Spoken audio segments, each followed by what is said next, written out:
Merci, Monsieur le Président. Cette histoire nous invite essentiellement à faire un appel au devoir de mémoire.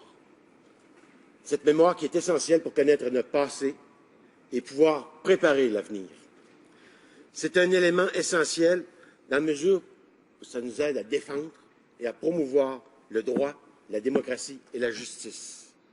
Cet même devoir nous demande aujourd'hui de regarder cette page sombre de notre histoire, de porter un jugement sur elle et de nous excuser ouvertement, clairement, en reconnaissant nos torts et en les invitant à se joindre à nous pour bâtir un Canada meilleur. Il est important de faire un rappel historique, car cet événement n'est pas arrivé fortuitement. Il est arrivé dans une situation, dans une société bien spécifique, celle du Canada de 1914.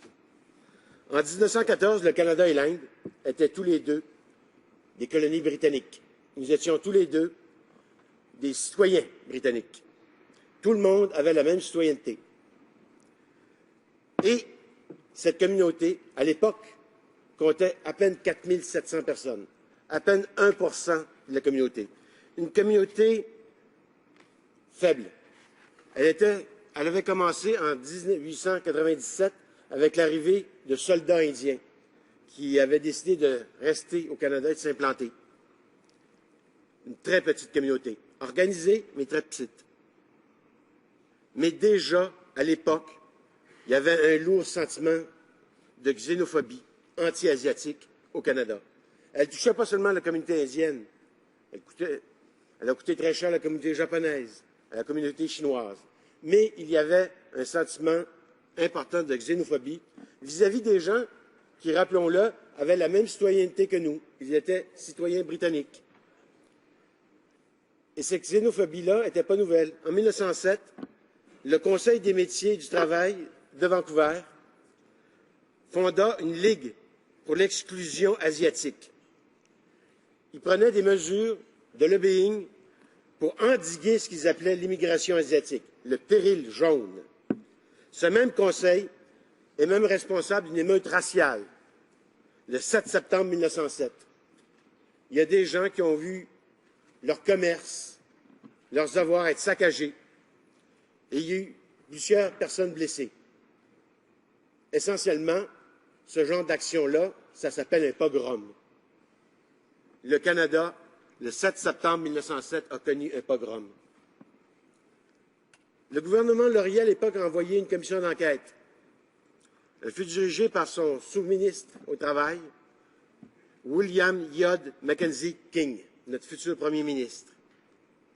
Et lui, en arrivant à une conclusion très triste, qui était que les Indiens n'étaient pas faits pour vivre au Canada à cause de leur accoutumance au climat tropical et d'autres coutumes qui sont si différentes des nôtres. On est loin de l'inclusion. Et ce rapport déboucha sur une loi raciste, sur des décrets racistes. Le 920, qui interdisait aux gens qui ne venaient pas directement de leur pays où ils étaient citoyens de s'implanter au Canada. Et le 926, qui obligeait tous les immigrants d'origine asiatique à avoir au moins 200 $ en sa possession. En 1907, ce n'était pas évident d'avoir 200 $ dans ses poches. Surtout quand on vient d'un pays aussi pauvre que l'Inde à l'époque, qui était, rappelons-le, une terre d'exploitation, de misère et de famine. Les dernières famines aux Indes dataient d'à peine quelques années. Ces mesures étaient accompagnées de mesures imposées aux Indo-Canadiens par le gouvernement même de la Colombie-Britannique. Ils n'avaient pas le droit de vote. Ils avaient décidé que non seulement ils n'avaient pas le droit de vote au provincial, mais ils n'avaient pas le droit de voter au fédéral. Et on leur interdisait toutes les pratiques des professions libérales. Ils ne pouvaient pas être avocats, ils ne pouvaient pas être pharmaciens, ils ne pouvaient pas être comptables.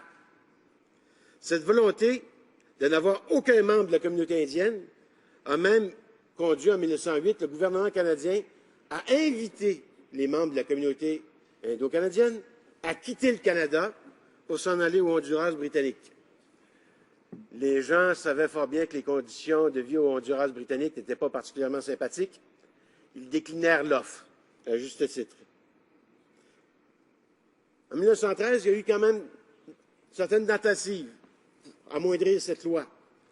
Elle fut déclarée ultra vires parce qu'on disait d'origine asiatique, ça peut empêcher un colon britannique qui a eu des enfants aux Indes et à ses enfants de venir au Canada.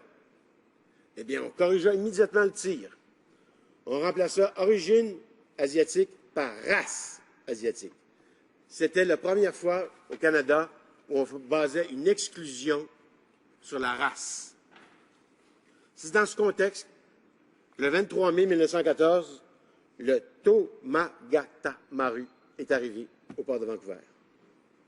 Déjà, le Canada avait informé de la venue de ce bateau et avait préparé par décret leur rejet.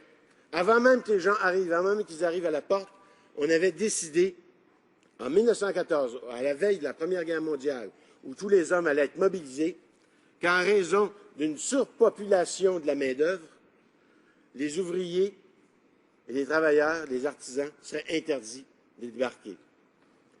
Vous comprendrez que quand on interdit à quelqu'un d'être soit un artisan, soit un ouvrier, de venir immigrer au Canada, ça ne leur laisse pas grand-chose. Mais les 376 sont arrivés. Ils étaient dans des conditions de vie purluisantes, mais dès leur arrivée, ils furent incarcérés à l'intérieur même de leur bateau. Il leur fut interdit de descendre à terre. Le premier ministre de la Colombie-Britannique de l'époque, Richard McBride, déclara que la Colombie-Britannique devait rester blanche. C'était clair, c'était net, c'était précis. On ne voulait pas de gens qui ne soient pas blancs. On ne voulait pas de gens qui ne soient pas chrétiens. Évidemment, au niveau de la justice individuelle, cette histoire est bien triste. Premièrement, on incarcère des gens à l'intérieur d'un bateau sans aucun jugement, sans aucune déclaration. Ils sont présumés coupables. On les incarcère de facto. Après ça, au niveau de l'évaluation des dossiers de l'immigration, quel est le comportement du gouvernement canadien? Essentiellement, on va collectiviser le droit. On va prendre quelques individus parmi les vôtres, on va les juger et la sentence s'appliquera à tous. Ils n'eurent aucun droit à une écoute individuelle, à un procès individuel. Ils furent jugés collectivement, non pas à partir de leur propre dossier, mais à partir du dossier d'un autre. Et ça, évidemment, les règles de droit les plus naturelles, les plus essentielles de notre pays étaient foulées aux pieds, piétinées. C'est ces éléments-là qui font, évidemment, que le Canada a dû, je vous remercie, M. le Président, a dû corriger le tir. On ne pouvait pas renoncer à nos droits les plus essentiels de cette façon. La mauvaise foi dans l'application de la justice, évidemment, a fait que seulement 24 des 376 individus furent acceptés au Canada. Une plaisanterie. Les autres furent retournés aux Indes, où la frustration accumulée conduit à une émeute qui conduisit à la mort de 25 d'entre eux. Effectivement, le Canada a une tâche à son histoire. On se doit de la corriger. Et ça, c'est d'autant plus excitant que présentement, le Canada est un pays démocratique. Je suis très fier d'être député dans cette Chambre. Et j'invite tous les gens à partager ma fierté et à regarder une erreur qu'on doit corriger. Le problème avec les erreurs qu'on ne corrige pas, c'est qu'ils s'accumulent et deviennent des fautes. Nous ne serons pas fautifs. Nous allons corriger notre histoire et nous allons bâtir notre avenir.